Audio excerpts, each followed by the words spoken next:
হযরত খানজাহান আলী রাদিয়াল্লাহু আনহু ছিলেন একজন মুসলিম ধর্মপ্রচারক এবং বাংলাদেশের বাগেরহাটের স্থানীয় শাসক। তার অন্যান্য নামের মধ্যে রয়েছে উলুগ খান, খানি আজম ইত্যাদি। ৬০০ বছর ধরে বংশ পরম্পরায় বসবাস করে আসা মিঠা পানির সর্বশেষ উন্মুক্ত আবাসস্থল বাগেরহাটের হযরত খানজাহান আলী মাজার দিঘি।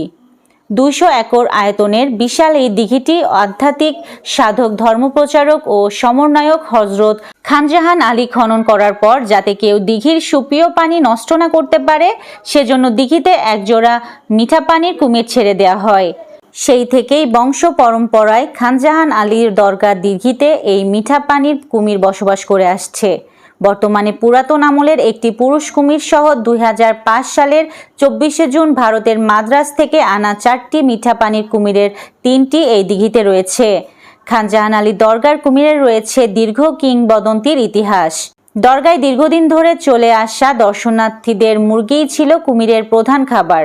বর্তমানে এক শ্রেণীর খাদেমারা কুমিরের এই খাবারের অধিকাংশই বাজারে নিয়ে বিক্রি করার ফলে কুমিরের তীব্র খাদ্যাভাব দেখা দিয়েছে। প্রাকৃতিকভাবে কুমিরের হিংস্র প্রজাতির প্রাণী হলেও বংশ পরম্পরায় এই দরগার কুমির ছিল এর বিপরীত।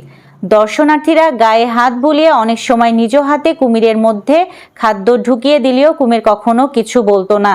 ইয়াসমিন আক্তার, সুরমা টিভি 24।